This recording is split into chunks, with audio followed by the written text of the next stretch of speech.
our goal, trying things we didn't know, looking at the sky, see it come alive. Today I'm going to be doing a video on my snow machine setup.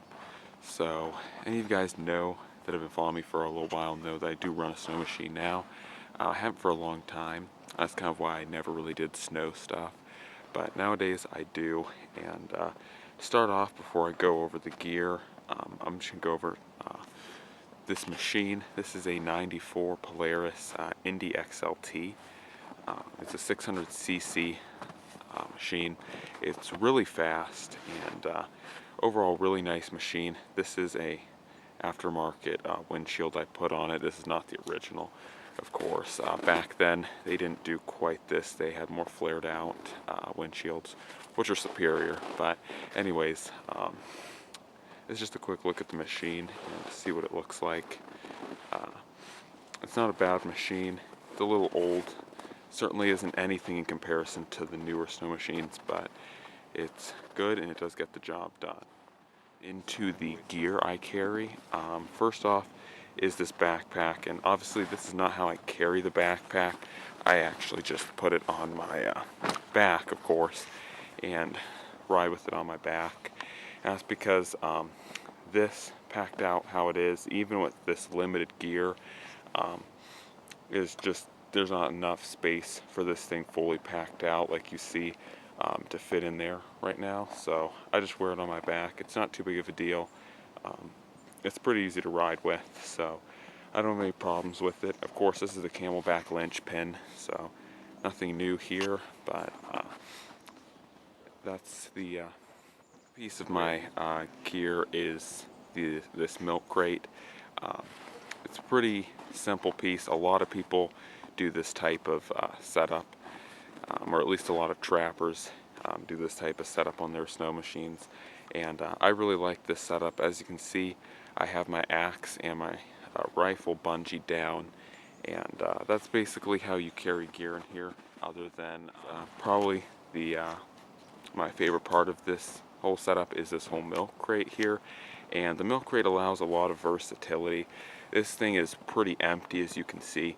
I just have my rifle, my axe, and a trap in there just to kind of show you what this can carry. Usually I will carry my gun and my axe in here, and these are bungee down pretty sturdy. You can see this isn't just gonna fall out of here when I hit a jump. Even this whole thing is in here pretty sturdy. I mean, it rocks around a lot, but to actually take this away from the machine would be near impossible, and I'll show you the securement methods I use for that. Of course, the rifle's in here pretty well. Like I said, with bungees, they have, of course, a little bit of give to them, so these do shift around a little bit, but they're not going to come out of there.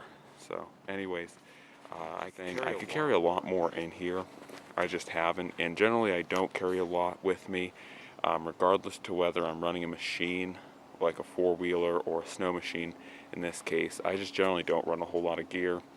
I've never found I really need a whole lot of gear, so I generally keep this thing pretty empty. Although, as you can see, like I said, you could put a lot more gear in here, and I would probably put more traps in here if I was planning to do some trapping with it. But yeah, you can put a lot. Secure this down is just, I have two long bungees running all the way to the very front of the seat. There's actually a lot of little holes on these bodies of the machine to put what is it, little hooks. I have this, and of course I have one on this side as well. You can see I have one on that side, one on this side, and that keeps it from really tipping back too much. I mean, of course, as you can see, it does tip back, but it's not to the point where it's going to fall off. And as you can see, it snaps right back in, so I'm not worried about that. And then I have one bungee that goes from there all the way across to the other side and hooks in. And then underneath here, I also have a bungee that runs down there, as you can see, as well. I also have a bungee that runs down in there, as you can see, And then I have a bungee here that's connected in the tow hitch. There's little holes on the sides of this that connect up really well, and all of those combined, like I said, just hold this in here nicely. As well, I did custom make a piece of wood here to kind of run out from the actual back of it, because the actual back runs to about here and then stops, and so there just wasn't as much room. So I cut these boards and made it all fit nicely, and that just helps support more of it and actually contacts this crate more. So that's all the custom modifications I made to this area. Of course, the back tail light is kind of unfortunately rendered useless now, especially if there's anything in here like a backpack or like something that gets right in the middle. You can't really see that tail light, but that's not too big of a deal.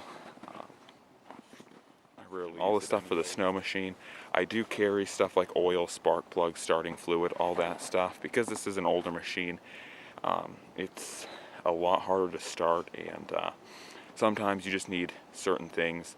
It also burns through oil faster, so I carry all that stuff in this back area. It's kind of hard to get into with this here, but in this back area I carry all the stuff for the snow machine, and then in here I carry everything I use. So anyways guys, that's pretty much the setup. There's nothing super elaborate to the setup. Like I said, I just don't carry a whole lot of gear in general.